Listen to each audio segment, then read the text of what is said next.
Napangiti ang padre de pamilya Carter. Siyempre, sobrang saya ko rin na mapapangasawa ko ang pamilya mo, kaya paano ito, tuturuan ko sila na tingnan kung may makakapareha, at kung makakita sila ng ganoon. Makikipag-ugnayan sila sa iyo, at pagkatapos ay magse-set up ng oras para magkita ang magkabilang panig, paano naman iyon? Mabuti. Ibinaba ni Lance ang telepono.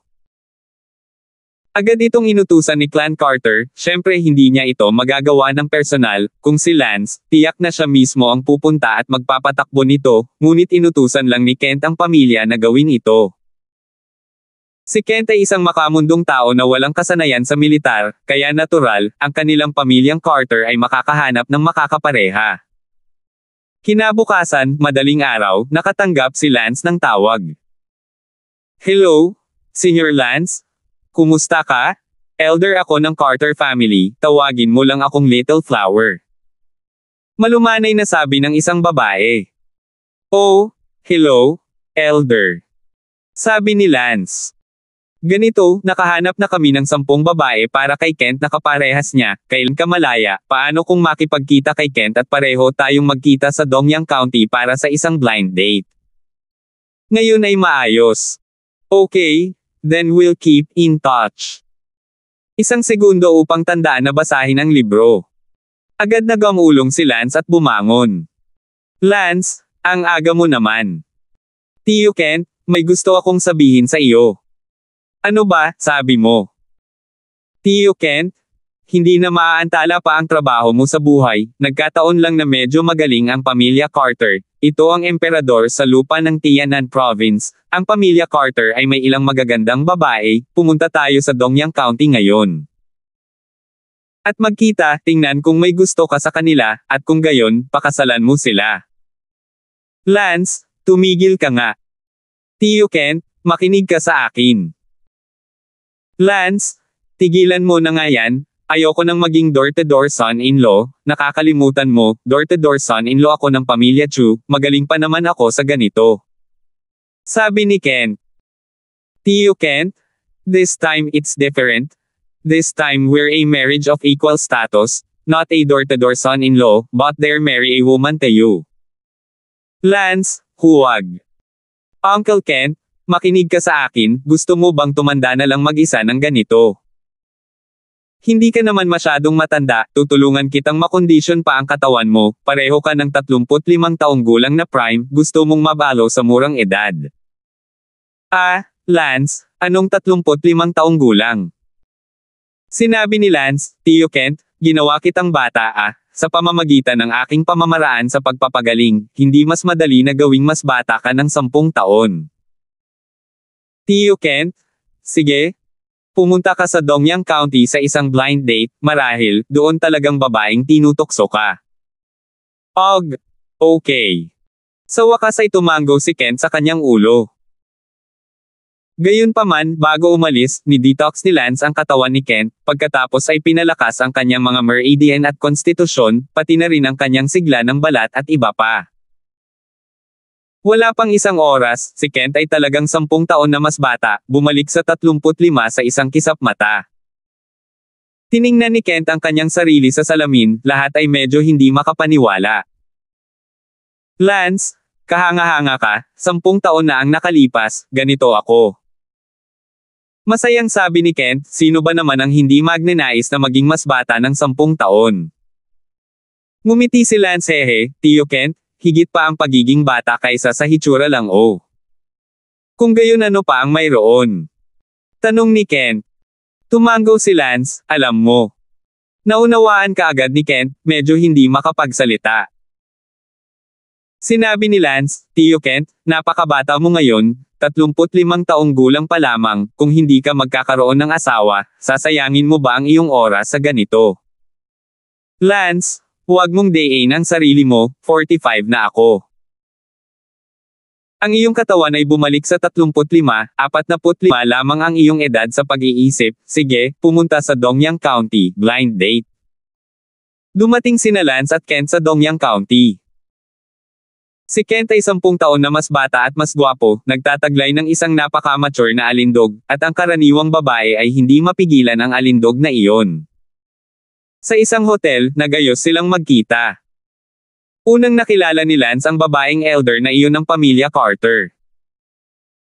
Senior Damon, ang 10 taong ito ay ang mga babaeng ipinaraise ng aking pamilyang Carter kay Kent, tingnan mo. Kinuha ni Lance ang 10 larawan, lahat ng 10 ay maganda. Sinabi ni Carter Patriarch, ang 10 taong ito ay ang mga piling tao ng aking pamilyang Carter, sa pagitan ng edad na 28 at 33, walang asawa. Siyempre, masisiguro lang natin na sila ay walang asawa, hindi natin masigurado kung sila ay naging sa isang relasyon o anumang bagay na tulad nito. Tanong ni Lance, hindi mahalaga kung nakipagrelasyon na sila o hindi pa rin ito virgin, ngunit dapat silang lahat ay single, wala pa rin ang huling relasyon nila na magmumalto sa kanila. O anong biro mo kay Senior Damon, paano ka namin maloloko? Halimbawa, itong isang ito, ang pangalan niya ay Carter Yinghua, 29 na taong gulang, siya ay kasalukuyang chairman ng isang grupo sa aming pamilyang Carter. At ito naman, ang kanyang pangalan ay Carter Xianling, siya ay kasalukuyang Deputy Minister ng Public Security Department ng Tianan Province, siya ay 32 taong gulang. Lahat sila ay mga elite ng aming pamilyang Carter, ngunit syempre, tulad ni Kent, wala silang martial talento sa sining at alam lamang ang ilang mga pangunahing kaalaman. Tulad ng sigurado akong alam mo, ang mga tao sa aming Carter family na namamahala sa Tianan Prefecture ay hindi mga martial arts practitioner. Ang mga martial arts practitioner ay nakatuon sa pagsasanay sa martial arts, wala silang oras upang basura sa mga makamundong bagay. Tumango si Lance, tila talagang sinsero ang pamilya Carter. Sige, paghandaan mo muna ang 10 dilag na iyon, ipapakita ko rin ang impormasyong ito kay Tio Kent, at pagkatapos ay magkakaroon tayo ng formal na blind date. Sige. Kinuha ni Lance ang impormasyon ng 10 tao at pumunta sa silid ng hotel para hanapin si Kent. Tio Kent, tingnan mo, ito ang 10 dilag mula sa pamilya Carter na nakipag-blind date sa iyo, tingnan mo ang nakakatugon sa iyong mata. Medyo nahiya si Kent na tumingin sa kanila at sinabing, Lance, napakahusay ng mga taong ito, hindi ko sila mapapantayan. Tingnan mo itong isang ito, Carter Bigsnian, siya ang gobernador ng Dongyang County nakita ko na siya. Dati, hindi ako karapat-dapat na bigyan siya ng shoelift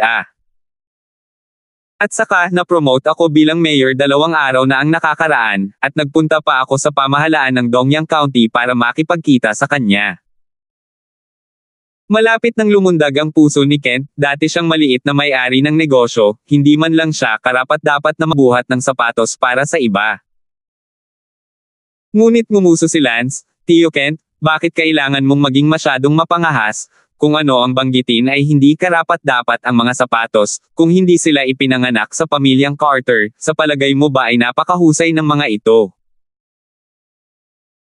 Bukod, kami ay ngayon sa kasal, hindi ang kakayahan mo ang mahalaga, kundi ang kapangyarihan ko at ang kapangyarihan ng pamilya Carter nila. Matapang kang nakipag-blind date, kung gusto mo, pwede mong pakasalan ang mga gusto mo, gusto ka man nila o hindi, dahil hindi nila ito pagkakataon para hindi ito magustuhan, kailangan nilang sundin ang kaayusan ng pamilya Carter.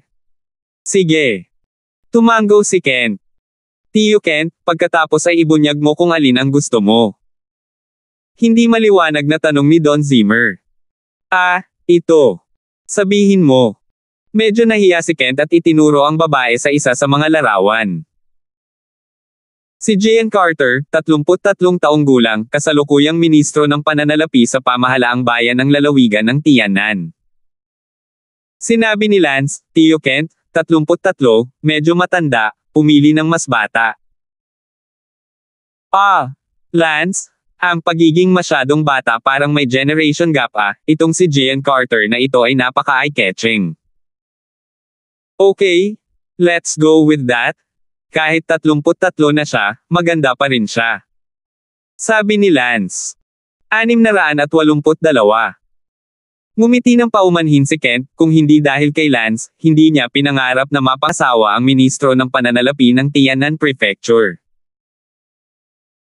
Bagamat ang Gian Carter na ito ay miyembro ng pamilya Carter, dapat ay mayroon siyang natitirang kakayahan upang maging ministro ng pananalapi ng Tennant Prefecture upang mamukod tangi sa napakaraming anak na lalaki at babae ng pamilya Carter pati na rin ang pinakamahuhusay na opisyal ng buong gobyerno. Hindi nagustuhan ni Kent ang iba, kaya diretso niyang nakilala ang Gian Carter na iyon ang mag-isa. Sa isang maliit na silid, nagkita sina Kent at Gian Carter. Si Lance at ang mga elder ng pamilya Carter ay naghihintay sa labas ng pinto. Kamusta? Ah, Carter? Minister Carter? Hello. Si Kent ay medyo formal, ngunit sa halip, itong Gian Carter ay napakakahanga-hanga, karapat-dapat na maging ministro ng pananalapi. Alam ni Gian Carter na wala siyang choice ngayon, makita man niya ang lalaking ito o hindi, kailangan niya itong pakasalan dahil iyon ang ayos ng pamilya at hindi mapipigilan. Gayunpaman, sa kabutihang palad, pagkatapos ng pulong, si Gian Carter ay nagkaroon ng magandang impresyon kay Kent, mature at kaakit-akit, hindi sa lahat ng sinabi ng profile, isang 45 taong gulang na nasa katanghaliang gulang na lalaki. Sa simula ay alam ni Gian Carter na interesado si Kent sa kanya, gusto niyang mamatay, ngunit pagkatapos ng pagpupulong, tila hindi ito naitaboy. Nako, Kent, huwag kang kabahan.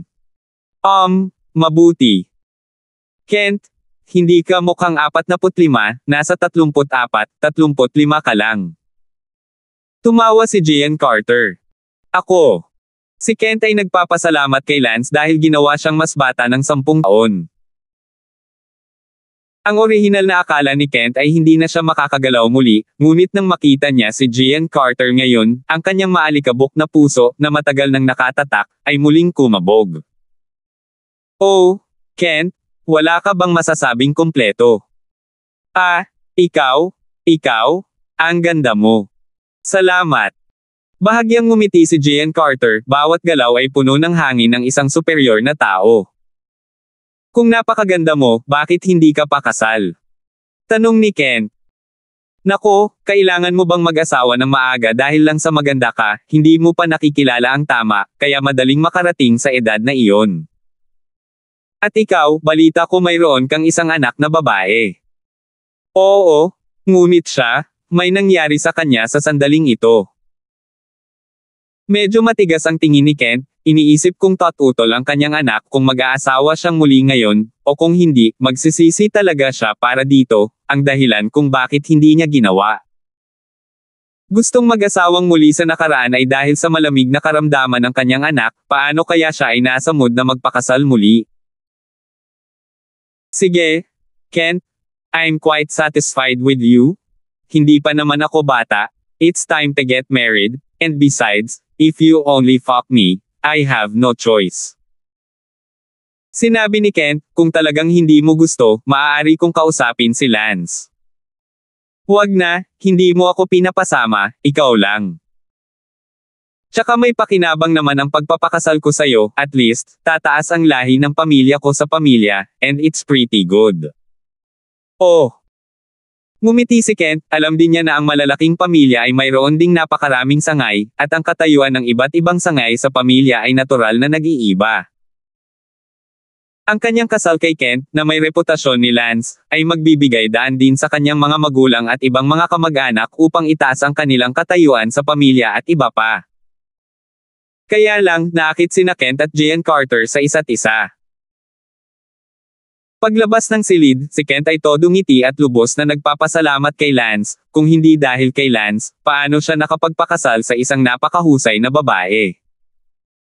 Sinabi ni Lance, Gian Carter, may sasabihin din ako sa iyo, sundan mo ako doon. Oo, Senior Damon. Magalang na sabi ni Gian Carter.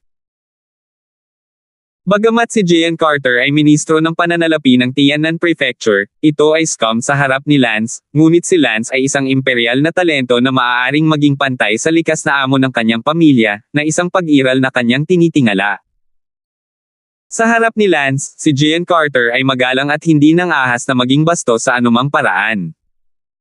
Pagdating sa isang liblib na lugar sa isang tabi, si Lance ay agad na nagpalalabay kay Gian Carter.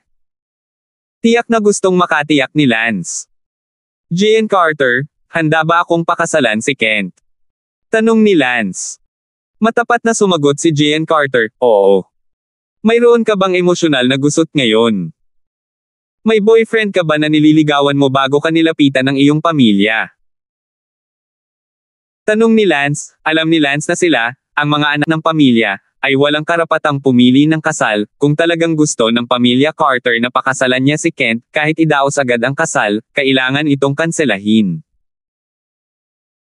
Oo, pero hiniling sa akin ng pamilya na tapusin ko kaagad ang relasyon namin sa kanya, kung si Kent ay umibig sa akin, dapat ko siyang pakasalan, hindi ko kayang labanan ang utos ng pamilya. Nagulat si Lance, at meron nga. Sino ang iba? Siya ang kaklase ko sa kolehiyo, at ayaw ng pamilya ko sa kanya at kahit kailan ay hindi ako pumayag sa kasal ko sa kanya. Sabi ni Gian Carter na may mapurol na mga mata. Natakot si Lance na ang kabilang partido ay masusuklam kay Kent dahil dito at lihim na gumawa ng isang bagay kay Kent, kaya't na-hypnotize ni Lance si Gian Carter, mas mabuti kung walang anumang gusot. Ngunit hindi ko inaasahan na naroon talagang naging emosyonal na gusot. Mahal na mahal ka ba niya? Tanong ni Lance. Sinabi ni Gian Carter, magkasama na kami simula noong kolehiyo, at mahal na mahal niya ako. Ano naman sayo? Ako, parang hindi ko nagustuhan gaya nung una, medyo pagod na ako. Sagot ni Gian Carter. So, nagpakasal ka kay Kent, sincere ka? Oo, ang ibig kong sabihin, gusto kong matapos na siya at pakasalan si Kent.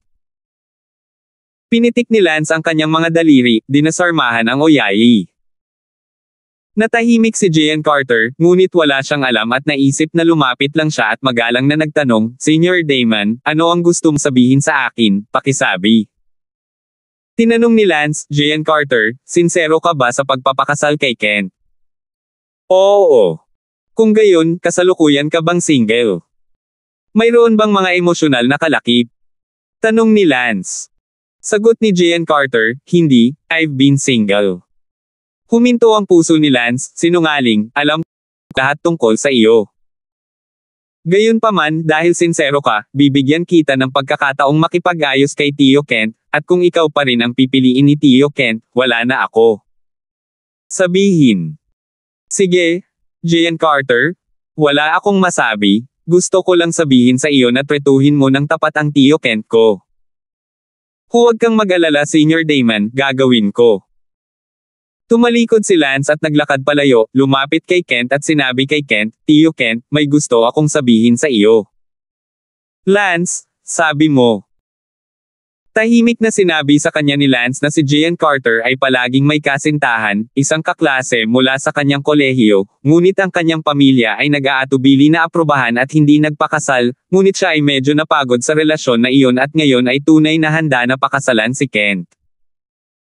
Lance humiling kay Kent na tanggapin ito, kung hindi, maaari mong piliing mamuhay ng iba.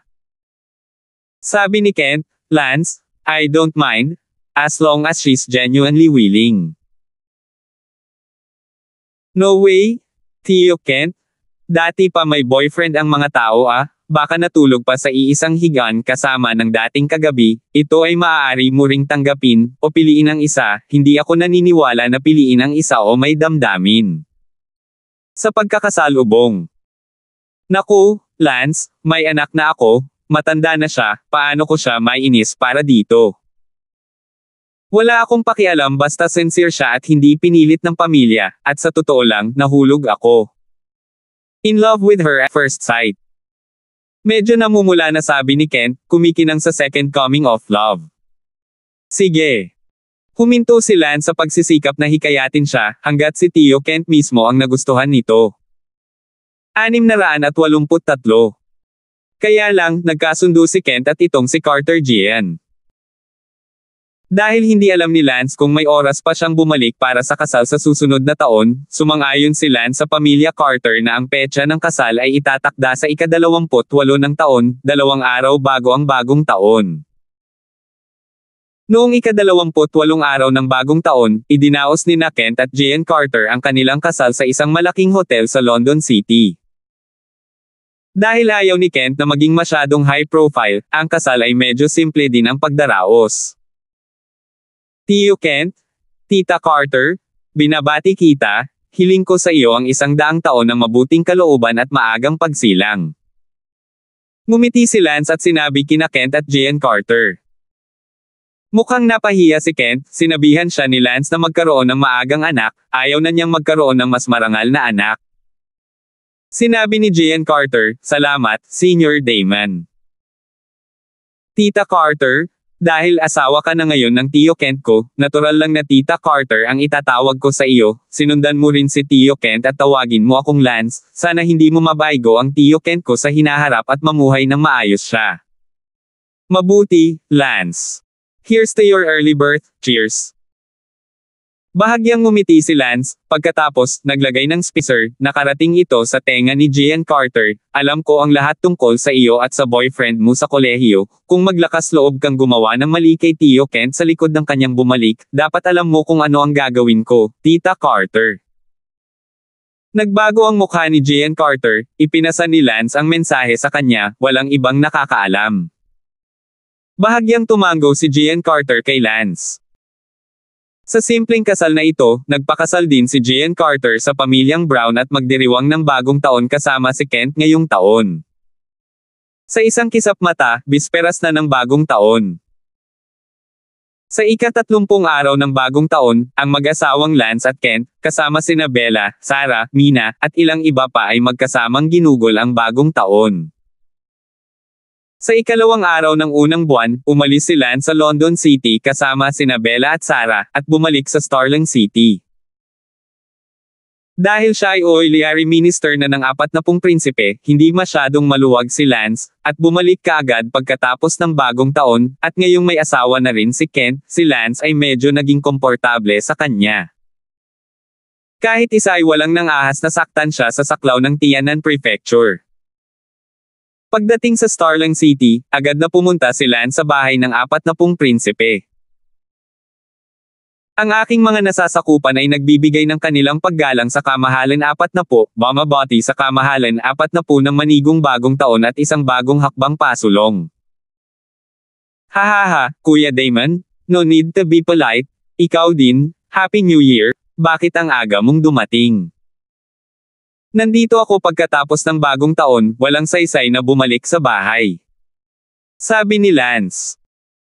Tumango ang 40 prinsipe, totoo yan, ang mundo sa labas, bagamat kahanga-hanga, ay ang mundo ng mga ordinaryong tao, mas gusto pa rin naming mga martial arts practitioners ang lugar na ito kung saan ang malalakas ay parang ulap.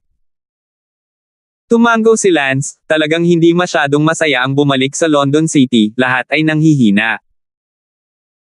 Pagmamaneho ng sports car, pagpunta sa mga bar, pagdalo sa mga konsyerto, panunood ng mga pelikula, wala na sa pakiramdam na kawili-wili, hindi na ito pareho tulad ng sa simula. Lance, nasa oras ka lang. Sinabi ni Lance, ano ang sasabihin ng kamahalan?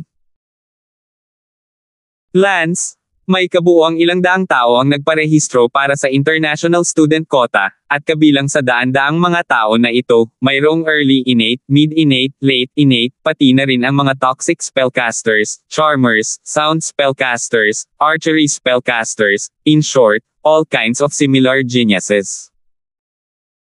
However, the quota for international students is only 10, so sabi ng matriarch ko, baka hindi ka makapag-aral sa abroad. Nagulat si Lance, hinihintay pa rin niya ang kanyang mga mata na mag-aral sa ibang bansa. Bakit?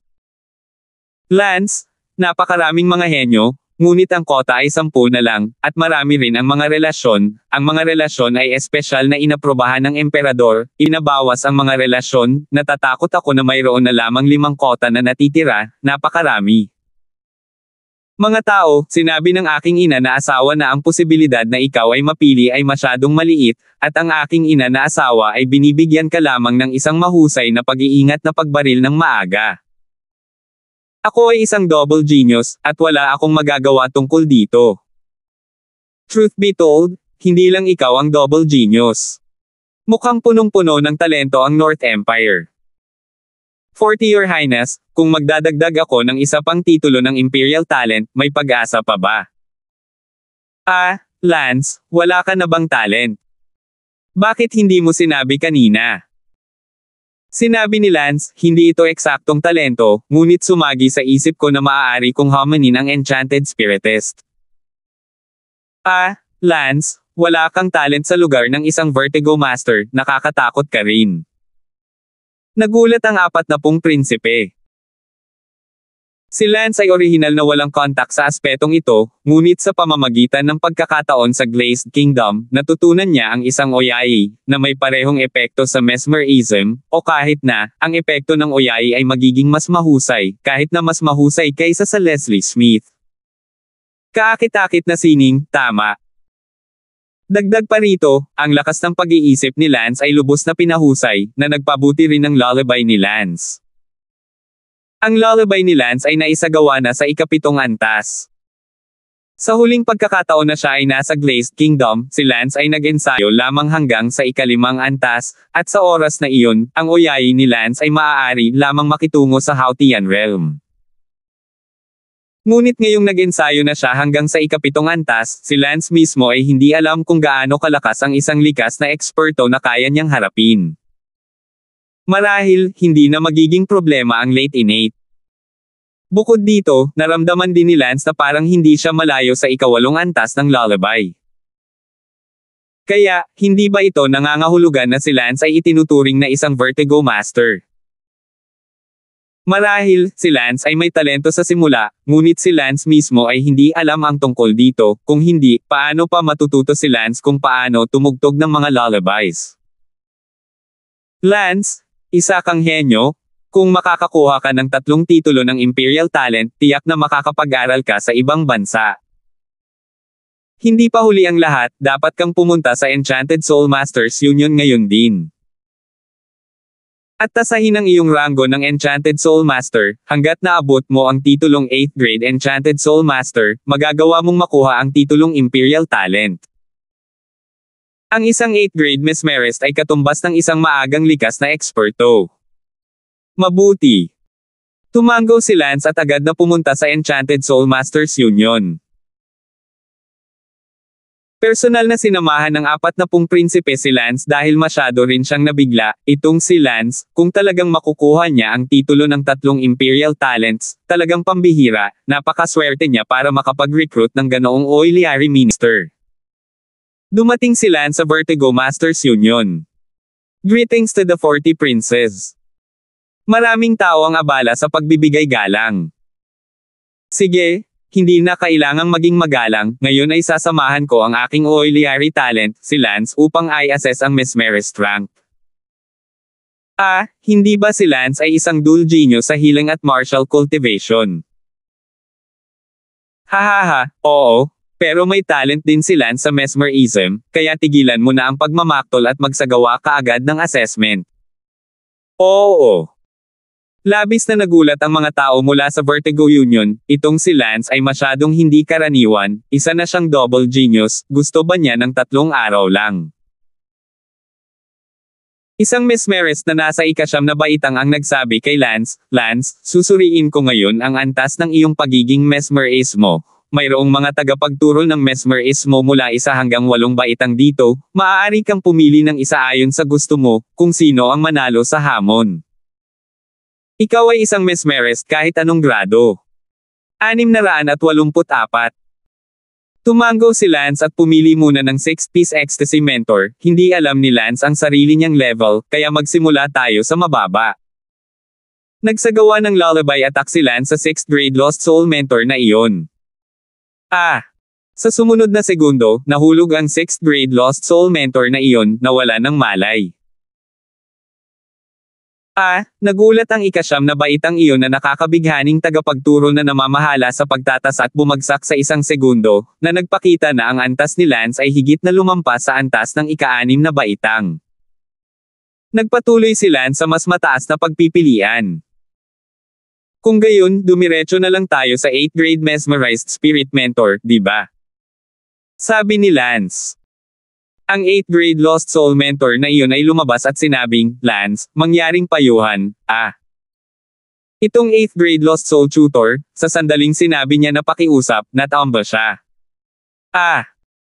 Nagulat ang 9th grade assessment Mesmerist, talagang direktang inatake ni Lance ang 8th grade down, ang level ni Lance ay higit pa sa 8th grade Mesmerist, Ang 40 prinsipe na nanunood sa gilid ay nagsabi na may labis na kagalakan, Lance, mahusay, matagumpay mong nalabanan ang 8 ranggo na Mesmerist, at hindi pa iyon ang iyong huling lakas, mahusay, ikaw ay talagang isang henyo. Ngumiti si Lance at sinabi sa assessment tutor, Senior, anong grade ka na Vertigo Master? 1 segundo upang tandaan na basahin ang libro. 9 pins. Kung gayon, pipiliin kita sa tabi upang maging isang nakakatuwang mentor. Okay.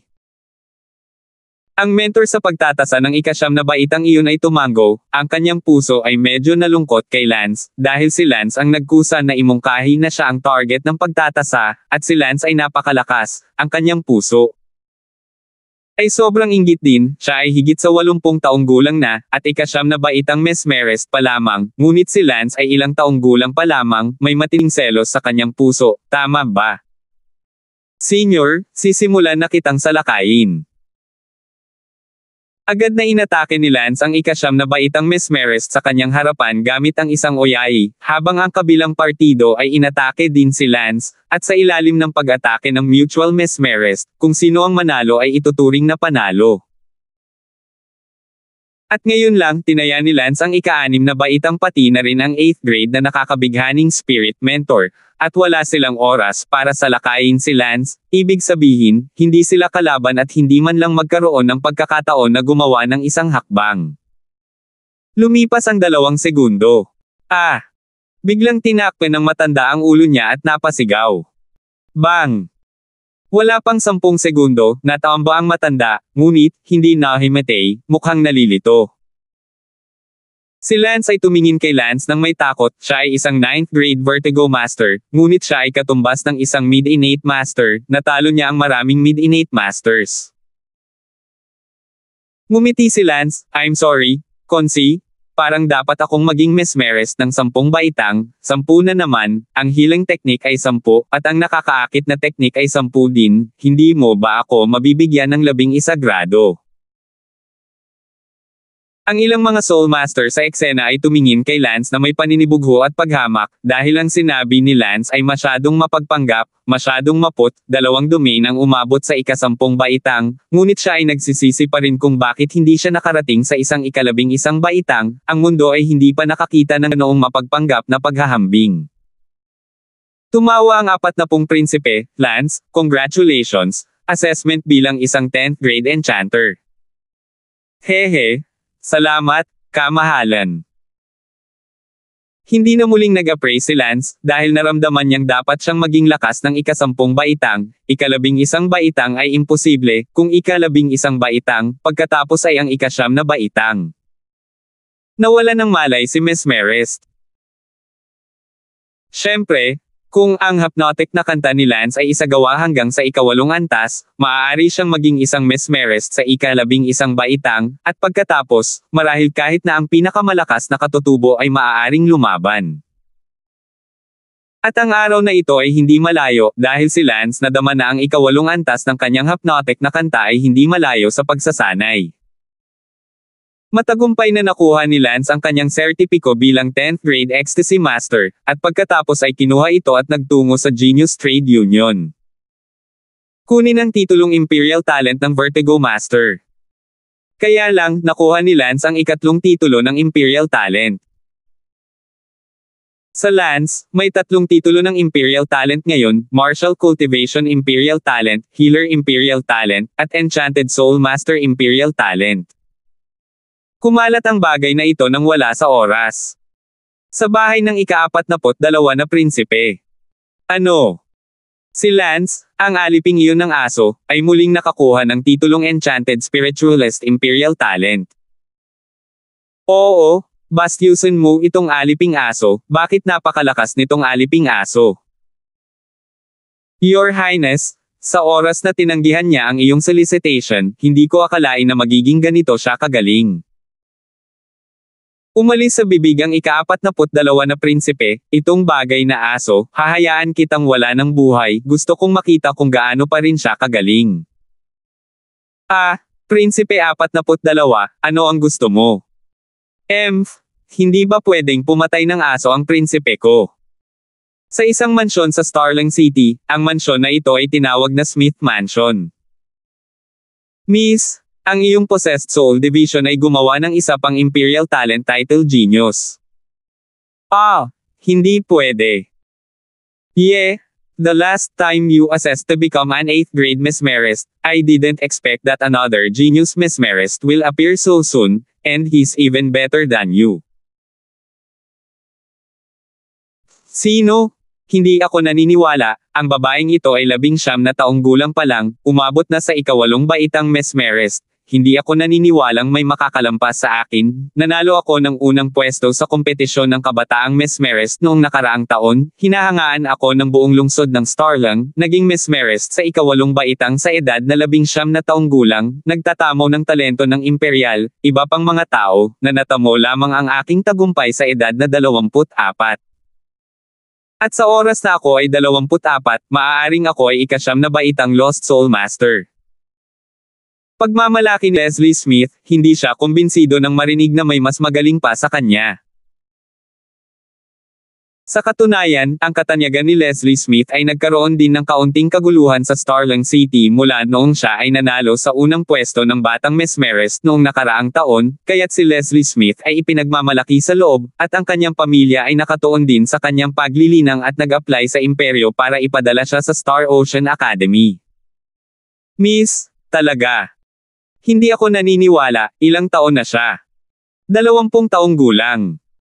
20 years old has the nerve to compare with me, who's so boring to compare him with me. Tapos, 20 years old na siya, pero umabot na siya sa level ng 10th grade psyker. Ano, sinasabi mo na naman? Naabot na niya ang 10th possessed spirit master. Imposible, anong pangalan niya? Parang Lance ang pangalan niya. Imposible. Agad na tumakbo palabas ng Smith residence si Leslie upang hanapin si Lance sa tirahan ng 40 prinsipe, gusto niyang i-verify mismo ang pagiging tunay. Vertigo genius at mas malakas pa siya kaysa sa kanya, pagkatapos ay naramdaman ni Leslie Smith na hindi na siya mabubuhay. Sa sandaling ito, sa bahay ng 42nd Prince. Isang likas na pagiging perpekto na malakas na lalaki ang dumating sa isang pavilion sa gitna ng isang lawa. 42 prinsipe, nandito na ang kampan mo, ano ang gusto mo sa akin? Walang ingat na sinabi ng ika-42 na prinsipe habang nilalaro niya kanyang snuff bottle para hilingin sa iyo na pumatay ng isang tao. Your Highness, hayaan mo akong patayin ng subordinate mo kung sino. Lance. Your Highness, Lance siya ang auxiliary talent ng 40 prinsipe, at narinig ko na siya ay nabigyan ng pangatlong Imperial Talent title. 685.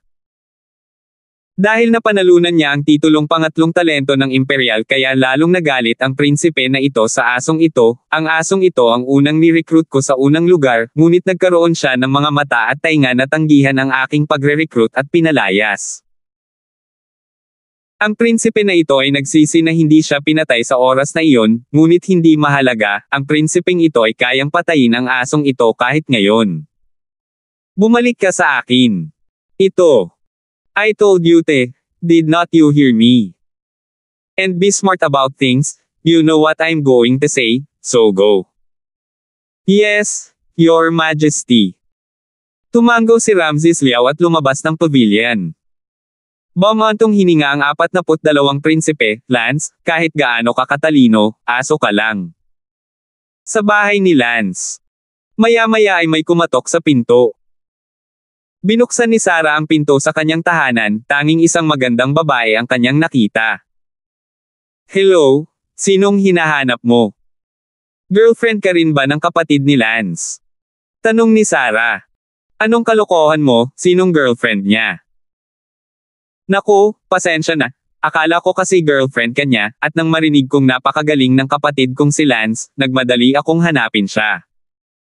You, who the hell are you? Nagalit si Leslie, dahil nagmamadali siyang pumunta kay Lance, mabibilang ba ang cute na batang ito? Alam mong nagmamadali siyang pumunta rito, kaya sinadya mong Sir sa kanya. Sa sandaling ito, si Lance ay nasa kanyang silid. Dapat akong magsanay para maging ikawalong layer ng lullaby, dapat, labag na sa langit, bakit hindi lumaban ng kaunti pa at umabot sa mesmeres ng ika-11 baitang, ayoko ng 10 grade. Parehong propesyon.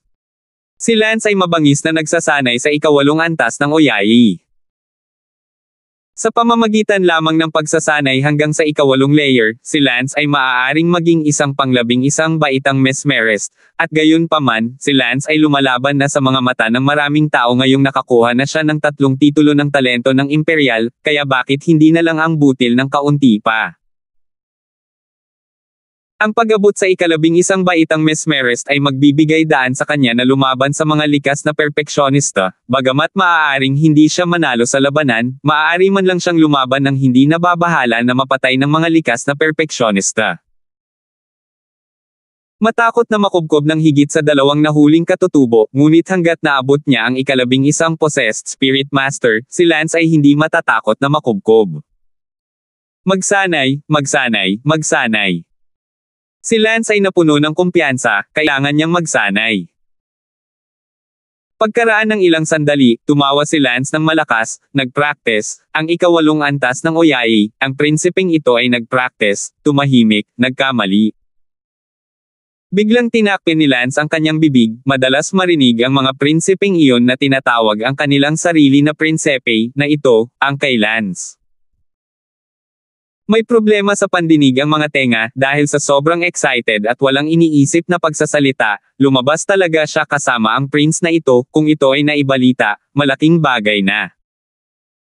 Mag-ingat sa mga sasabihin mo mula ngayon, kahit na ikaw. Kiligin ka na naman, hindi ka makapagsalita ng kalokohan kung gusto mo talagang sabihin ako, next time, pupugutan ka talaga. Sa sandaling ito, may sumigaw mula sa labas, Lance, lumabas ka. Leslie. Agad na narinig ni Lance ang boses ni Leslie.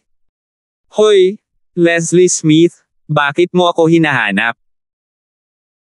Ang ginoong ito ay isa na ngayong ika-10 baitang nakakabighaning Spirit Master, sa isang larangang ito, ang ginoong ito ay iyong senior, mas mabuting magpakita ka ng kaunting paggalang sa iyong nakatatanda, kaya huwag magmadali. At yumoko. I won't. I don't believe you're really a 10th grade vertigo master. Tumawa si Lance, Leslie Smith, gusto mo ba talagang pilitin akong magsagawa ng nakakatuwang pamamaraan sa iyo? I don't believe it. You don't have a talent for this at all, ako ang may talent para dito. Lance kaagad. Ilabas mo ang iyong telepono. Hoy, anong ginagawa mo? Malalaman mo ito sa ilang sandali.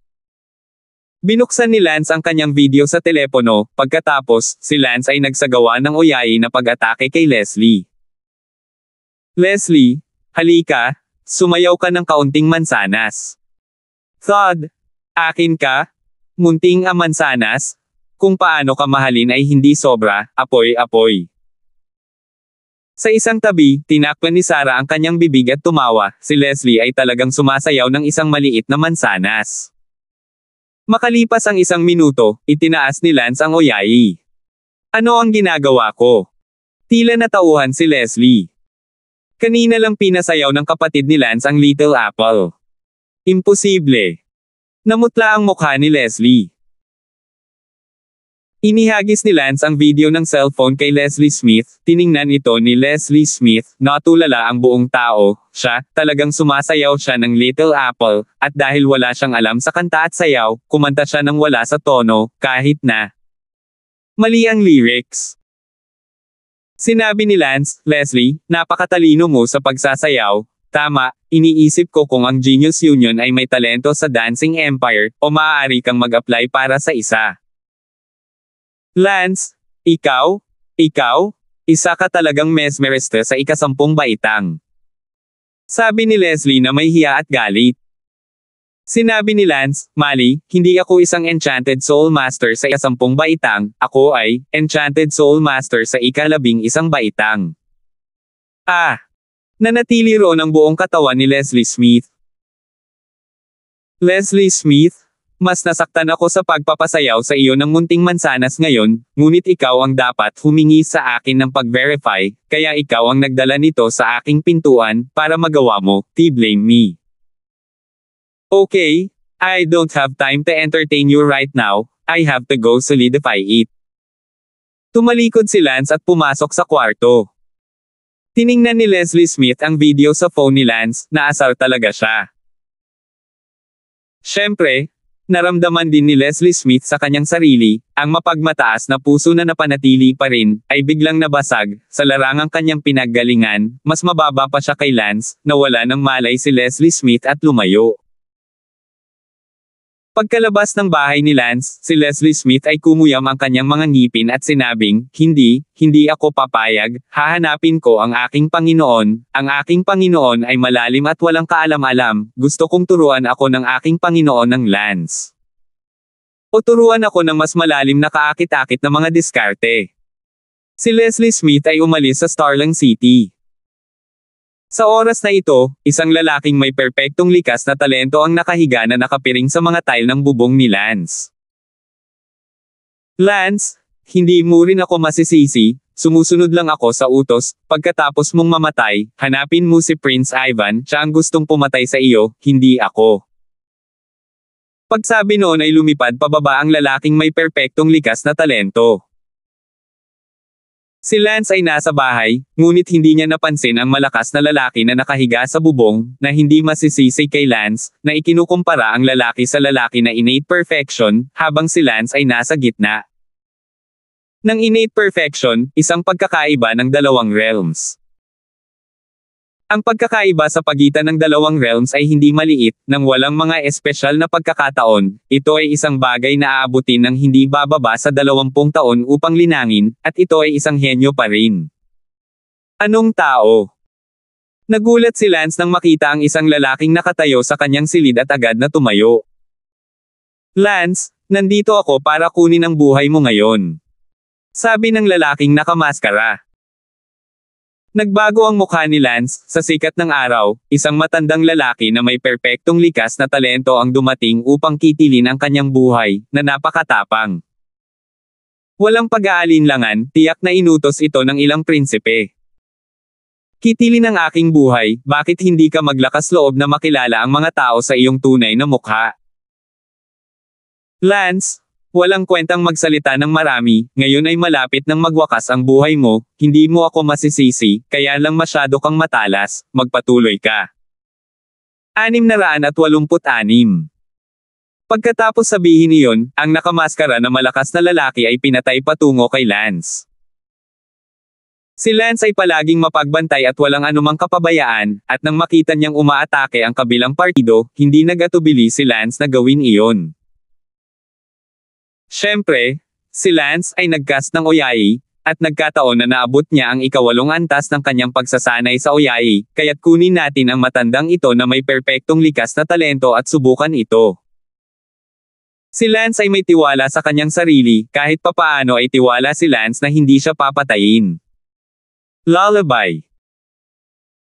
Ang isang maliit, malasutla na tunog na ipinadala sa mga tainga ng likas na perpeksyonista, nakakagulat, kahit na ang likas na enerhiyang abstruse ay hindi maaaring hadlangan ito, dahil ito ay ipinadala sa pamamagitan ng tunog. Ang innate perfection strongman na iyon ay biglang nakaramdam ng sakit sa kanyang ulo, at nagkaroon ng bahagyang paghina. Bang! Umatake si Lance sa kanyang sandali ng kabagalan. Sa kasamaang palad, si Lance ay, pagkatapos ng lahat, ay nasa gitnang yugto ng likas, at ang likas na enerhiya ng kabilang partido ay malayo sa kung ano ang maaaring masira ni Lance. Nalaman ni Lance na hindi niya mababali ang innate abstruse bigs ng kalaban at walang pagpipilian kundi ang mabilis na umatras. Hindi niya masira ang innate abstruse bigs ng kabilang partido, habang ang kabilang partido, sa kabilang banda, ay madaling masira ang kanyang innate abstruse bigs. Lance, hindi ka makakatakas. Sabi ng likas na perfectionist na iyon. Don't you dare force me. Galit na galit si Lance. Pilitin mo, hindi ka karapat-dapat na pilitin kita. Pagkasabi nun, muling pumatay ang innate perfection na iyon. Gumamit din si Lance ng Oyai, ngunit sa pagkakataong ito, si Lance ay bukas ang isipan, at si Lance ay direktang iginugol ang lahat ng kanyang mental na enerhiya sa Oyai. Kailangang tiyakin ni Lance na mahihina ang innate perfection na ito, kung hindi, mapipigilan lamang siya ni Lance sa tuwing papatay siya, na walang katapusan, at si Lance ay unti-unting mapapagod sa kanya, kaya, maging bukas sa pag-iisip, ibinuhos niya ang lahat ng kanyang mental na enerhiya sa Oyai ng sabay-sabay, upang ang kanyang pag-atake ng Oyai ay nasa pinakamataas nito. Ngunit ang kinahinatnan nito ay kung hindi niya agad atakihin ang kanyang kalaban, matatapos si Lance dahil wala ng sariling lakas si Lance pagkatapos noon. Ngunit walang paraan para makabalik ngayon, kinailangan ni Lance na kumuha ng shot. Lullaby. Biglang ipinasok ni Lance ang lahat ng kanyang mental energy sa Oyai.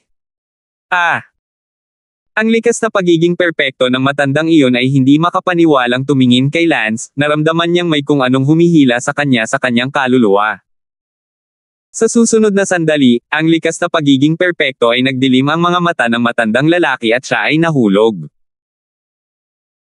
Tuwang-tuwa si Lance, ginamit niya ang lahat ng kanyang mental na enerhiya at nakipaglaban ng buong lakas ng kanyang Oyai, ngunit talagang pinatuyo niya ang likas na pagiging perpekto ng matandang ito. Siyempre, posible rin na ang matandang ito ay nasa mahinang bahagi ng ang innate perfection. Si Lance ay walang oras para mag-isip ng husto, kung hihintayin niya yung magising, si Lance ay matatapos. Kailangang kunin ni Lance ang pagkakataong wakasan ang kanyang buhay habang siya ay nahihilo at wala ang kanyang likas na abstruse na bigs para protektahan siya. Puff! Sinaksak ni Lance ang pangunahing art area ng likas na pagkakumpleto ng leeg ng matandang iyon. Sa oras na ito, ang likas na pagiging perpekto ng matandang iyon ay nagising na, siya ay nawala ng malay sa pamamagitan ng Oyai ni Lance nang wala pang isang segundo, at salamat sa mabilis at mapagpasyang aksyon ni Lance. Bang! Napatalon si Lance na lumipad sa isang hampas ng palad, sa kabila ng katotohanan na ang mga ugat sa kanyang leeg ay tumataas na sa dugo. Gayunpaman, ang kanyang hampas ng palad ay nagpalipad kay Tang. Biglang pinalala ni Lance Damon ang dugong bumulwak mula sa kanyang sariling leeg. Wow! Ang kanyang aorta sa leeg ay bumulwak ng dugo sa buong lupa, iminulat ng matandang lalaki ang kanyang mga mata, talagang hindi siya makapaniwala, isang district innate middle stage, paano siya himatayan, bagamat siya itong si Lance ay nasa ika-10 baitang mesmerist na ngayon. Ngunit ika-10 baitang mesmerist siya natural na hindi nawala ng malay, kahit ika-10 baitang mesmerist ay hindi mag-post ng isang banta sa kanya, ngunit ang resulta ay ang resulta. Lance, bilangin mong malupit. Ang matandang iyon na isang perpektong likas ay gustong lumipad, kailangan niyang pumunta agad sa manggagamot kung hindi ay mamatay siya. Sinabi ni Lance, kung mas gumagalaw ka, mas mabilis kang mamamatay, masisiguro mong hindi ka aakyat sa langit sa himpapawid ng 10 metro bago ka bumagsak at mamatay, kung ako sa iyo, ako, di just lie still. Alam kong gusto mong pumunta sa healer, pero healer ako, sa lakas ng healer ko sa ika-10 baitang, wala namang problema ang iligtas ka, sabihin mo lang sa akin kung sino ang nagpadala sa iyo para patayin ako. Lance, minamaliit kita dahil hindi kita nagawang patayin ngayon. Pagkasabi noon, tila hindi naniwala ang matanda sa mga salita ni Lance at agad na lumipad palayo. Ngumuso si Lance, naputol ko na ang kanyang leeg sa kalahati, at ginagamit pa rin niya ang kanyang panloob na kapangyarihan para lumipad, talagang hindi niya alam kung paano isulat ang salitang kamatayan. Oo nga. Lumipad ang matandang lalaki ng mga ilang dosenang metro, at sa sandaling lumipad siya palabas ng pinto ng bahay ni Lance, bumagsak ang buong katawan niya mula sa langit at dumapo sa isang kalye sa labas ng bahay ni Lance. Pagkaraan ng ilang saglit na paghihirap, namatay ang matandang iyon na likas na kahalili, dilat ang kanyang mga mata ng mamatay, akala niya ay makakapit siya hanggang sa mapagaling siya ng manggagamot, ngunit hindi niya inaasahan na ito ay kaya mabilis. Ang pagkamatay ng isang likas na perfectionist sa sikat ng araw ay nagdulot ng isang sensasyon sa kalye. Kaagad na may nagulat sa opisyal na tanggapan ng 9 Sec sa Starling City. Dalawang 9 Sects Innate Perfection Divine Constable ang dumating upang imbestigahan ang pagpatay. Dahil ang kamatayan ay likas na pagiging perpekto, ang bagay ay napakaseryoso, ang pagpatay sa paanan ng langit ay hindi pinahihintulutan ng mga batas ng North Empire, napakaraming paghihiganti sa North Empire ay mga operasyon ng pagpatay, at ang ika-42 na prinsipe ay nagpadala ng likas na pagiging perpekto. Matandang lalaki upang patayin si Lance, na nakamaskara rin para patayin si Lance. Tumayo si Lance sa rooftop at bumantong hininga, ang matandang ito ay namatay sa kalye sa harap ng kanyang bahay, kaya malamang na may kinalaman siya dito. Agad na pumunta si Lance upang kumonsulte sa ika-40 prinsipe, pagkatapos ng ganoong malaking insidente, natakot si Lance na hindi niya mapigilan ang kanyang sarili. Ang iyong 40 maharlikang kamahalan, isang nakamaskara na likas na pagkumpleto ng matandang lalaki ay dumating lamang sa aking tahanan at nagbanta na papatayin ako, ngunit ginawa ko ang lahat ng aking makakaya upang gamitin ang lahat ng aking lakas sa pag-iisip sa isang nakakabighaning pag-atake, marahil ang matanda ay isang hindi gaanong likas na pagkumpleto, ngunit siya ay talagang natarante ng 1 segundo sa aking buong lakas na nakakabighaning pag-atake. Hiniwa ko ang kalahati ng kanyang leeg sa segundong iyon, pagkatapos ay nagising siya, lumipad palayo sa kabila ng aking panghihikayat, at nahulog sa kanyang kamatayan mula sa pagkawala ng katawan mula sa hangin sa lalong madaling panahon. Nang makarating siya sa kalye sa harap ng bahay ko. Lance, paano mo mapapatay ang isang innate? Nagulat ang ika-40 prinsipe. 40 Your Highness, let's leave that aside for now, magkakaproblema ba itong matandang namatay sa kalye sa harap ng bahay ko? Ngayon lang ako nakakita ng dalawang napakakapangyarihan, tila opisyal ng gobyerno na pumunta sa eksena.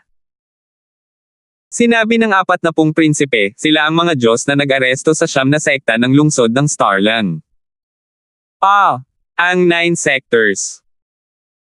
Oo. Ang 9 sectors ay ang pinakamataas na ahensyang nagpapatupad ng batas sa North Empire, at ang pinakamalakas na tao sa 9 sectors ay nagpoprotekta sa katatagan ng buong North Empire, hindi lang Starling City, kundi lahat ng bahay ng North Empire. Dahil may malaking kaso sa alinman sa mga lalawigan ng North Empire, ang mga Divine Constable ng 9 sectors ay dadagsa. Kasangkot sa investigasyon. 687. Ano ngayon? Ang lalaking unang dumating para patayin ako.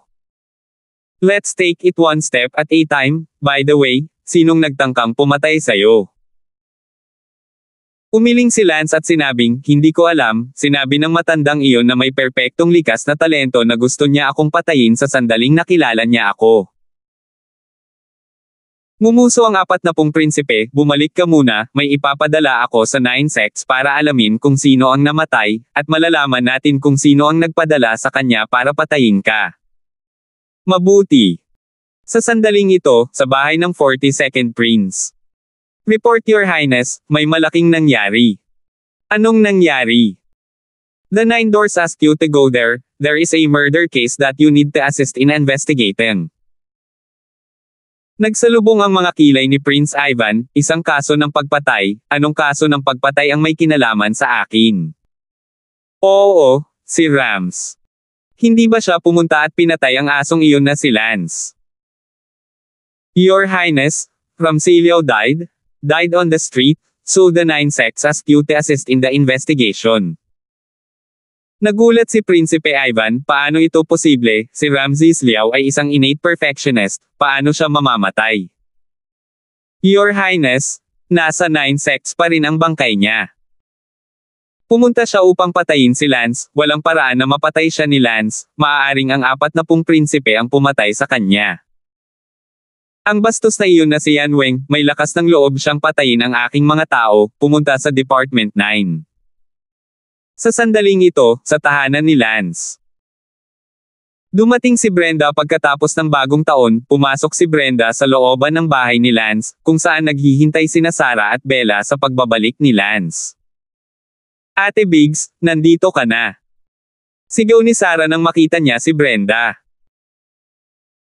Bahagyang tumango si Brenda kay Sarah, palaging pakiramdam na medyo pamilyar ang boses na ito. Noong huling beses na ipinakilala ni Lance si Sarah, naramdaman niyang pamilyar sa kanya ang boses na ito, ngunit hindi siya isang taong mahilig ituloy ang mga bagay-bagay.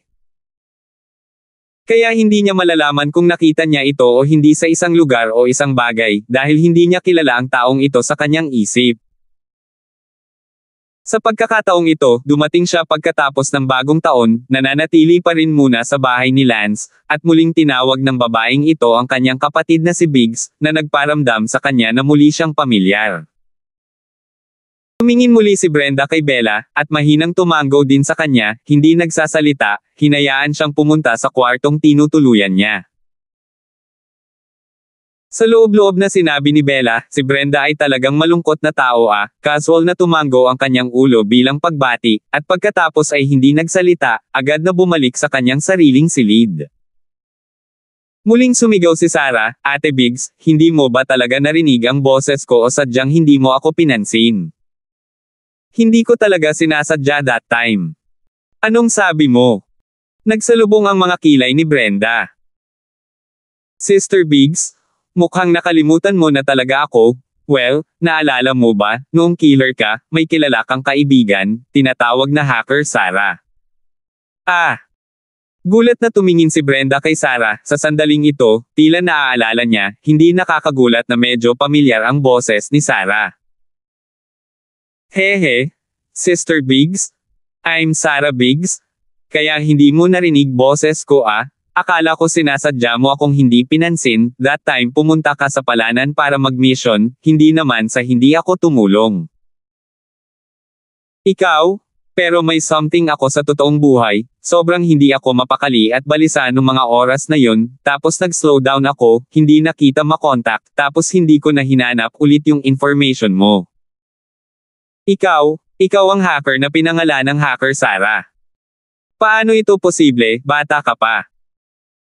Hindi makapaniwalang tumingin si Brenda kay Sarah, naisip niya na ang eksperto sa hack na kilala niya, si Sarah, was at least a adult, even middle-aged, but she didn't expect that it was a little girl, no wonder feeling niya medyo pamilyar ang boses kanina. Ate Biggs, I'm only a year younger than you buti na lang medyo mas cute ako tignan, at tretuhin mo akong bata, buti hindi ka galit sa akin. Sarah, ikaw talaga? Hindi ko pa nakita ang totoong mukha mo, kaya ganito ang itsura mo.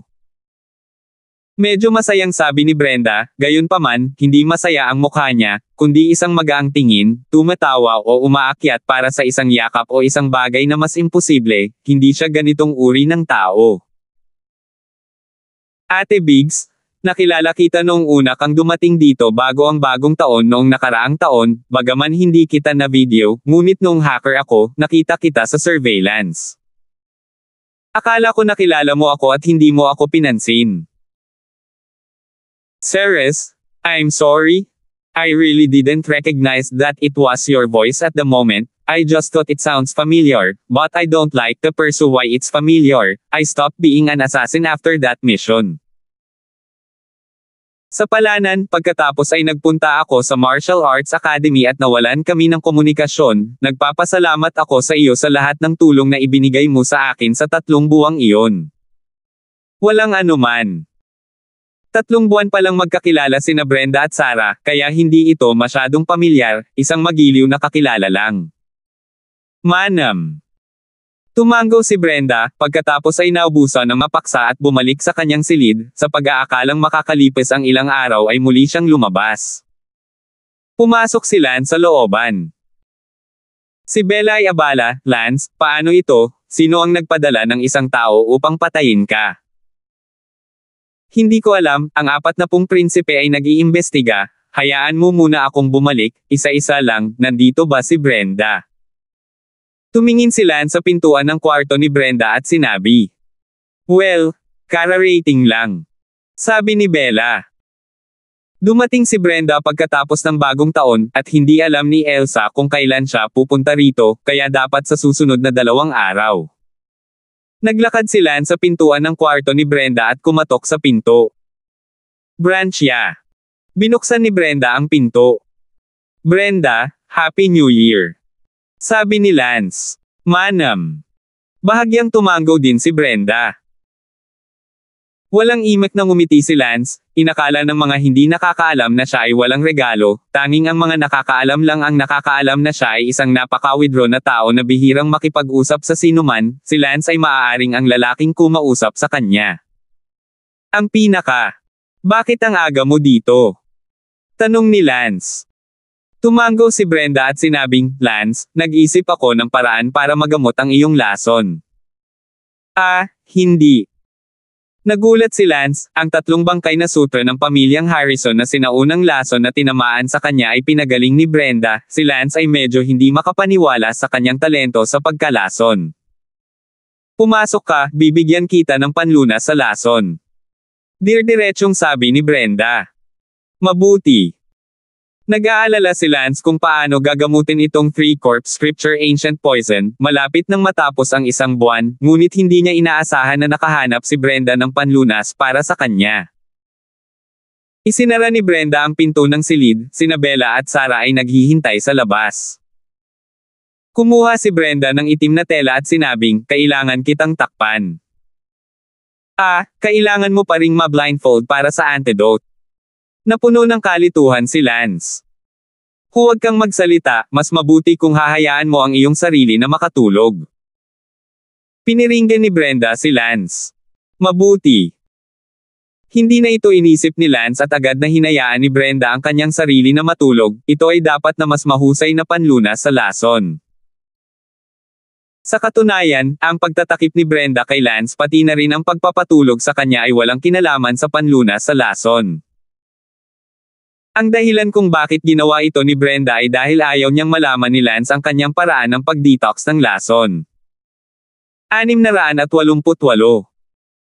Naglabas si Brenda ng isang maliit na syringe, pagkatapos ay ibinulong ang braso ni Lance at nakita ang berdeng linya sa braso ni Lance.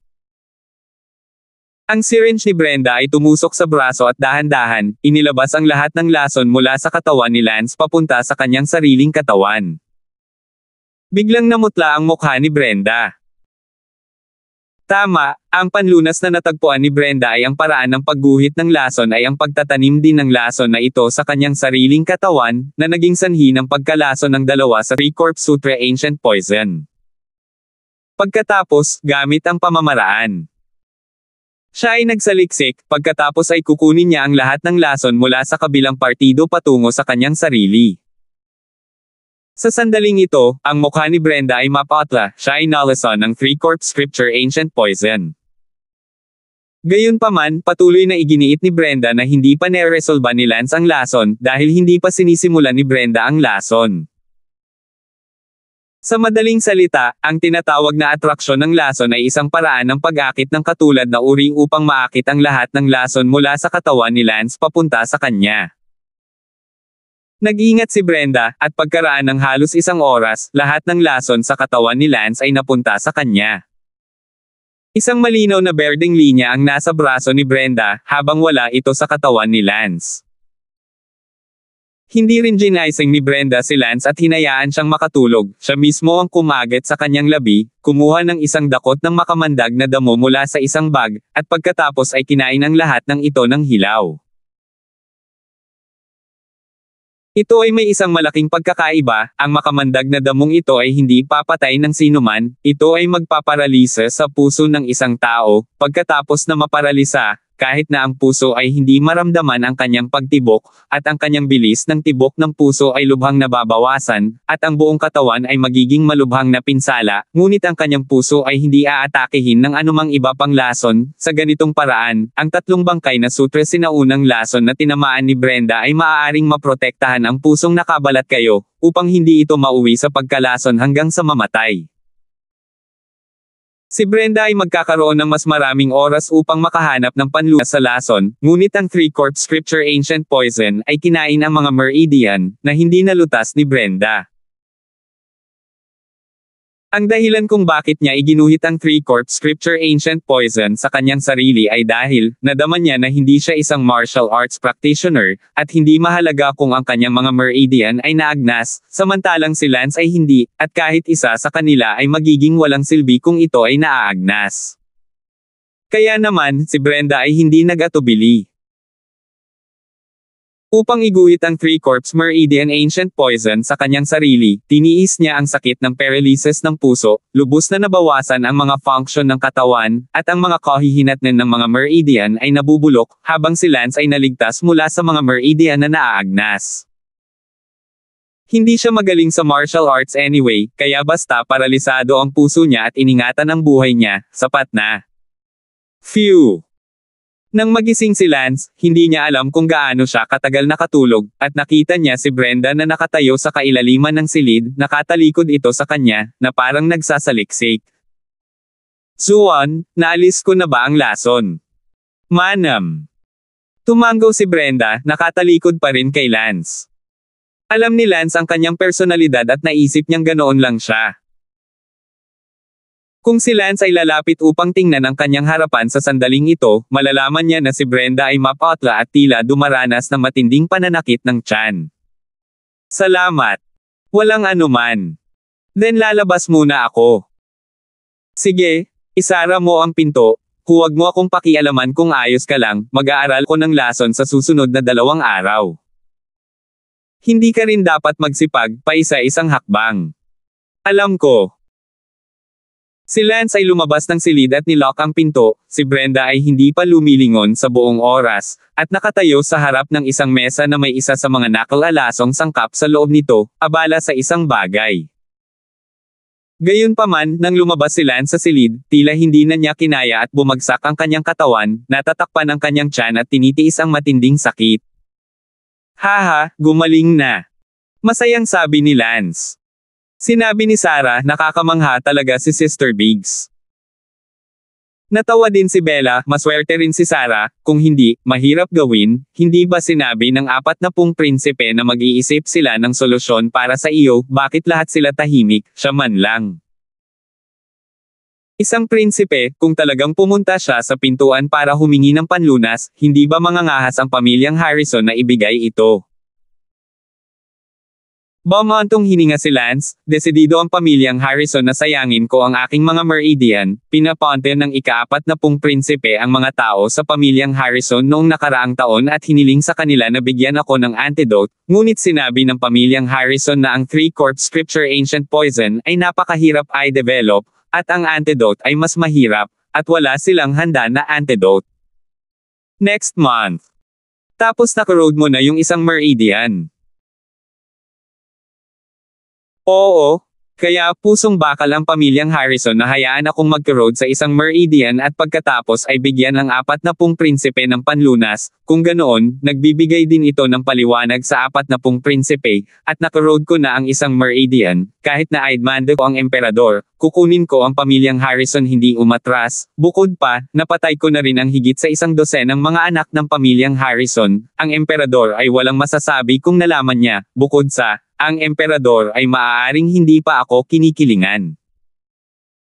Ito ang dahilan kung bakit ang pamilyang Harrison ay lubos na kumpiyansa, kung tutuusin, ang kanilang pamilyang Harrison ay mayroon ding 2 lampas sa katutubo, at malapit din sa ika-36 na prinsipe, kaya ang ika-40 na prinsipe ay wala ring choice. Ngunit sa kabutihang palad, nalutas ni Sarah ang problema para sa akin.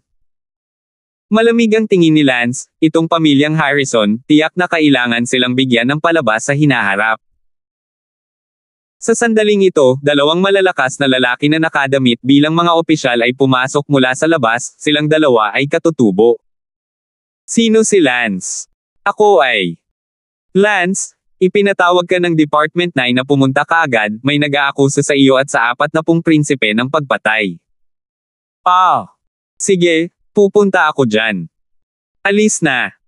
Sinundan ni Lance ang 2 makapangyarihang opisyal ng gobyerno. Dumating si Lance sa 9 sects at nakita ang isang lalaki kaagad sa pampublikong bulwagan, ang ika-42 na prinsipe, si Ivan. Natigilan si Lance, maaaring ang taong ipinadala upang pumatay sa kanya ay ang ika-42 na prinsipe na ito. Mukhang hindi nasaktan ni Lance itong 42 prinsipe, tama. Isang malakas na tao mula sa 9 sects na nalampasan ang likas na kalikasan ang nakaupo sa tuktok ng pampublikong bulwagan. Ang Nine Sectors Gate ay isang napakalakas na ahensyang nagpapatupad ng batas, at ang malakas na tao sa loob ay natural na hindi pangkaraniwan. Si Your Excellency. Pumasok si Lance sa public hall at nagbigay galang. Ikaw si Lance. Ang nanalo ng 3 titulo ng Imperial Talent. Oo ako. Mabuti, narinig ko na ang tungkol sa iyo, ikaw ay talagang isang henyo. Sabi ng malakas na hukom sa pampublikong hukuman, na tila mukha siyang bakal at walang pag-iimbot, umaasa si Lance na siya ay talagang mukha na bakal at walang pag-iimbot. Sa sandaling iyon, ang ika-42 na prinsipe ay abala sa pagsasabing, Lord Yu, ang kriminal na si Lance ay narito, magmadali at ilabas ang ulo ng aso na guillotine ang ulo ng kanyang aso, at ipaghiganti ang pagkamatay ng aking subordinate na Ram Liao. Gayunpaman, hindi sinunod ng Panginoong iyon ang utos ng ika-42 na prinsipe, at sinabing, ang iyong ika-42 na kamahalan, kung si Lance ay nagkasala o hindi, ang hatol ay wala pa, ang lahat ay kailangang maghintay hanggang sa maging malinaw ang investigasyon. Panginoon ikaw, ano ang ibig mong sabihin? Nabalisa ang 42 prinsipe. Your Highness 42, please also be quiet at the side and don't disturb my judge to break the case. Sabi ng unang judge ng Nine Gates. Siyam na sektor, mayroong kabuuang siyam na hukom, ang unang hukom ay ang pinakamahina at hinarap ang pinakamababang kaso, bawat hukom ng siyam na sektor ay personal na pinili ng emperador, mukha na bakal at walang pag-iimbot, at hindi maimpluwensyahan ng sinuman. 689. Lord Yu, you dare to disrespect this prince. Galit na galit si Prince 42. Sinabi ng unang tagahangang huwes, kamahalan 42, kung ang ibig mong sabihin ay kawalang galang ang pagsuway sa iyo, maaari mong kasuhan ang emperador. Sa sandaling iyon, pumasok ang 40 prinsipe. Si Your Highness 40. Napayuko ang maraming tao. Meet Your Highness the 40th Prince. Bahagyang yumuko si Lance. Nang makita ng 42 prinsipe si Ivan na paparating, nagalit sila, Ivan, pinatay mo ang aking mga tao at nang ahas pa ring lumapit. Ivan Imperial Brother, huwag kang bumubulwak ng dugo, anong patunay ang mayroon ka na pinatay ko ang iyong mga tao? Medyo nagalit din ang ika-40 prinsipe, halatang siya ang nagpadala ng taong pumatay kay Lance at nauwi sa pagkamatay. Sa halip, narito pa rin siya upang magreklamo tungkol sa kasamaan. Two princes be quiet. Sabi ng unang fan judge. Tumahimik ang pampublikong bulwagan at sinabi ng unang tagahangang huwes, kamahalan 42, ngayong narito na ang mga partido, inaakusahan mo ang ika-40 prinsipe at ang kanyang pantulong na ministro, si Lance, na pumatay ng isang tao, mayroon ka bang ebidensya? Bumantong hininga si Ivan, hindi ko kailangan ng anumang ebidensya, alam pa rin nila iyon. Kung sasabihin mo lang iyan, di natin masasabing sila ang mga mamamatay tao, Prinsipe Ivan, mas mabuting gumawa ka ng matibay na ebidensya. Sinabi ko na alam nila sa kanilang mga puso. Ang 42 mata ng prinsipe ay galit na tumingin kina Peter at Lance. Siyempre naiintindihan ni Lance sa kanyang puso, ngunit saan kaya, ang 42 prinsipe ay nagpadala ng isang tao upang pumatay sa kanya sa unang lugar, naglakas loob ba siyang sabihin ito? Kahit na naiintindihan mo, ano? Kamahalan 42, kung walang ebidensya, ang opisyal na ito ay ipagpaliban ang korte. Pinigilan na ni Prinsipe 42 ang pagsasabi ng totoo, ngunit kung gagawin niya ito ay makakasama rin sa kanya, at sa huli, hindi pa rin niya ito sinabi. Ang ika-42 na prinsipe ay umungol, Peter, tandaan mo ang iyong ginawa, at ikaw, Lance, hintayin mo ako, alipin ng aso, ipapaalam ko sa iyo kung gaano ako kalakas, bagay na aso.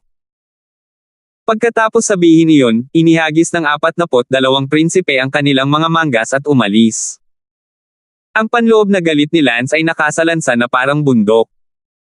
Ang anak ng isang asong ito, gustong patayin siya ni Lance, at magiging madali para kay Lance na patayin siya. Sa loob-loob na sinabi ni Lance, ako, si Lance, ay may prinsipyo bilang isang tao, papatayin ko ang sino mang gustong pumatay sa akin, kahit sino pa sila. Ang prinsipyong ito, binabago ko ba ito ngayong nahaharap ako sa kapangyarihan? Itong 42 prinsipe, wala akong sama ng loob sa kanya, kung sasabihin kong nasaktan ako, ito ay hindi hihigit sa huling pagkakataon na ni-recruit niya ako, tinanggihan ko siya, iyon lang. Ngunit siya, gayunpaman, nagpadala ng isang tao upang patayin ako, isang bastard, ako ba, si Lance, binabago ko ang aking mga prinsipyo dahil lang sa siya ay isang prinsipe. Hindi ko babaguhin ang aking mga prinsipyo, at tiyak na kukunin ko ang buhay ng sinumang magnanais ng aking buhay, kahit na siya ay isang prinsipe. Kumikislap ang mga mata ni Lance na may bakas ng layuning pumatay. Itong Ivan, hindi na siya matiis ni Lance, masyado siyang bully, kaya huwag mong sisihin si Lance sa pagiging walang awa. Siyempre, hindi magiging tanga si Lance na patayin siya sa sikat ng araw, kaya nagdudulot ng gulo at nagbabanta sa sarili niyang kaligtasan. Kaya, siyempre, pinaslang siya ni Lance. Ngunit natatakot ako na hindi ganoon kadali ang pagpatay kay Ivan, kasama ang napakaraming oiliary minister sa ilalim ng kanyang pamumuno, kahit na mas mataas sila kaysa sa kaharian ni Lance, tiyak na, be that easy to assassinate him. Sabi ng unang fan judge, sige, pwede na kayong bumalik. Si Lance at ang 40 prinsipe ay umalis sa siyam na sektor. Sinabi ng 40 prinsipe, Lance, sa panahong ito, huwag kang tatakbo saglit, dahil planong patayin ka ni Ivan, natatakot ako na kung mabaigo ka ng isang beses, magkakaroon ng pangalawang pagkakataon, at ako natatakot ako na ang taong pinadala para pumatay sa iyo sa pangalawang pagkakataon ay magiging mas malakas pa. Ipapadala ko si Andong para protektahan ka hanggang sa umalis ka para mag-aral sa ibang bansa. Salamat, kamahalan 40. Lance, saan mo ba talaga sinaktan si Ivan? Bakit siya magpapala ng taong pumatay sa iyo? Tanong ng 42 prinsipe. Sinabi ni Lance, sa totoo lang, bago ako dumating sa 9 sects ngayon, hindi ko akalain na ang nagpadala ng taong pumatay sa akin ay si Prinsipe 42 dahil hindi ko talaga alam kung anong uri ng kalaliman. Quote ko sa kanya. Isang beses ko lang siya nakilala, bago mo ako ni-recruit, at pumunta rin ako sa kanyang bahay, ngunit ang 42nd Prince ay mayabang at tinawag akong alipin, kaya tinanggihan ko ang kanyang alok. Iyon lang, at hindi na siya muling makikita pagkatapos nito. Ang ika-40 prinsipe ay nagalit, talagang bully si Ivan, nagpadala siya ng taong pumatay sa iyo nang walang anumang hinaing, natatakot ako dahil nanalo ka ng 3 titulo ng talento ng imperial, naalala mo na tinanggihan mo siya noong una, nagalit ka sandali. Ganyan talaga. Sige, huwag mo nang masyadong isipin ngayong nakakuha ka na ng 3 imperial talent titles, dapat na makakuha ka ng foreign student quota 100%, at kapag pumunta ka sa Star Ocean Academy, kahit na gusto kang patayin ni Ivan, wala na siyang magagawa. Walang ibang sinabi si Lance, ngunit ang mga mata ni Lance ay puno ng layuning pumatay. Itong 42 prinsipe, si Lance ay papatayin siya, sandali lang. Sa oras na ito, ang 42 prinsipe ay bumalik sa kanyang bahay na galit na galit. Nagtanong ang isa sa kanyang mga tauhan, kamahalan, tinambangan ba nina Peter at Lance ang batas? Voodoo my ass, hindi man lang nila inamin na pinatay nila ang aking oiliary minister, at hindi man lang ako binigyan ng mukha ng judge ng 9 sects, nasar na talaga ako. Malinaw na kung sino ang pumatay kay Ramses Liao, pero hindi ko masasabi sa korte na pinadala ko si Ramses Liao para paslangin si Lance, kaya wala akong ibang pagpipilian kundi pigilan ang galit na ito sa ngayon. Kamahalan, hahayaan mo na lang ba ito? Bagamat nagpadala ka ng mga tao para patayin si Lance, ngunit ngayon ay walang nawawala ni Lance kahit isang buhok, habang ikaw ay nawalan ng likas at kumpletong oiliary minister, ang hiningang ito ay hindi matitiis. Ang 42 prinsipe ay nagngangalit ang kanilang mga ngipin, syempre hindi ito matitiis, ngunit umaasa sa legal na paraan upang patayin si Lance, hindi iyon gagana, kung ganoon, pagkatapos ay huwag mo akong sisihin, tawagan si Jinyang at tapos na Baibo. Oo. Hindi nagtagal, dumating ang isang malakas na tao na may mahusay na likas na talento, at isang dalubhasa na higit pa sa likas na talento. Ibigay mo ang iyong paggalang sa kanyang kamahalan 42. Jinyang, Tio Bai, pinatawag ko kayong dalawa dito dahil may gagawin ako sa inyo. Ano ito, kamahalan, pakisabi sa amin. Alam mo ba kung paano namatay si Ramsilyaw? Hindi ko alam. Bueno, pagkatapos ay sasabihin ko sa iyo, ipinadala ko si Ramsilyaw upang patayin si Lance, ngunit bilang isang resulta, si Ramsilyaw mismo ay namatay sa kalye sa labas ng bahay ni Lance, at malinaw na ang mga tauhan ng 40 prinsipe ang pumatay kay Ramsilyaw. Nais kong ipaghiganti mo ngayon ang pagkamatay ni Ramliao sa pamamagitan ng pagpunta upang patayin si Lance, at pagkatapos ay patayin ang likas at matagumpay na Oiliari Minister ng 40 prinsipe, upang maging pantay tayo. Nagulat silang dalawa.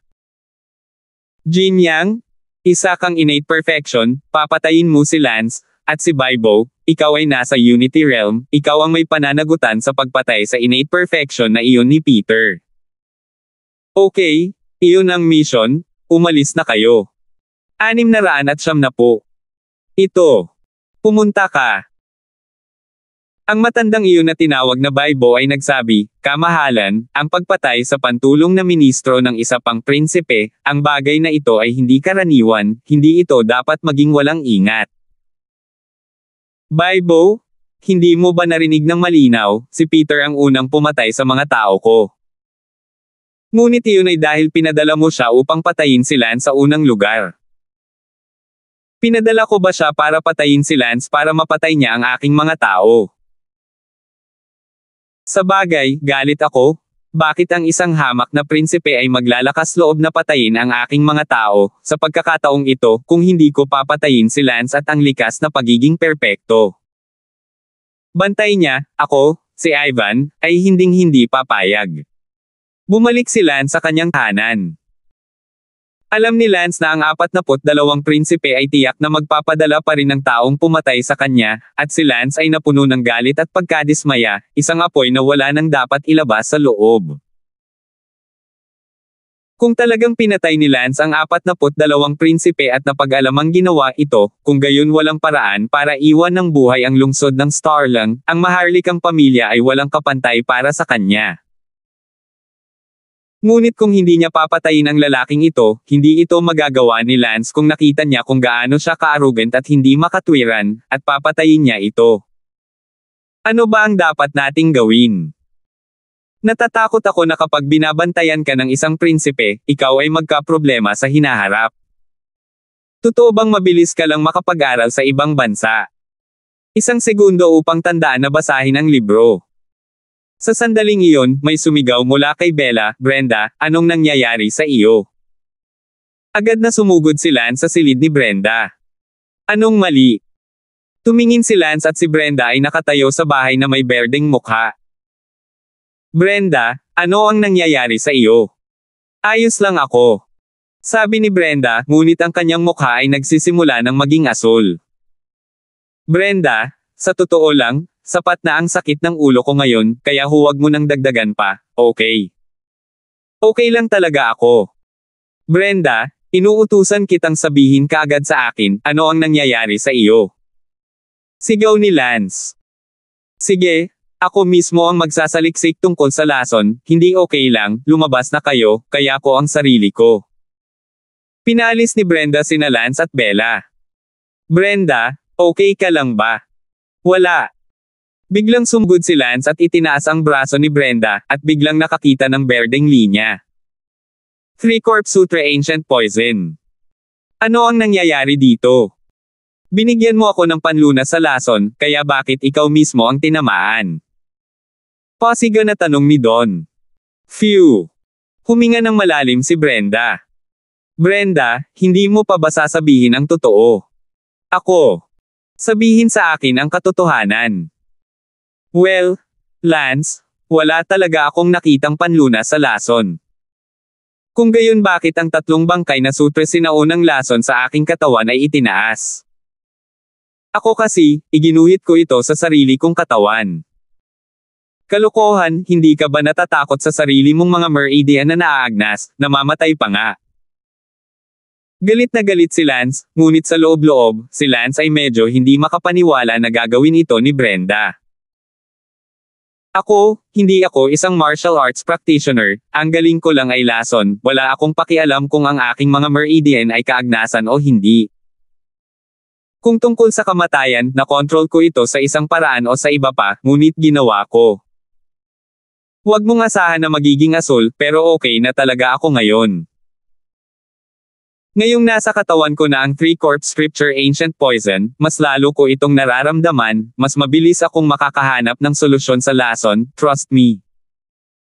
Hindi nagatubili si Lance, Brenda, ilabas mo ang 3-corp scripture ancient poison pabalik sa aking katawan, hindi ko kailangan mong gawin iyon.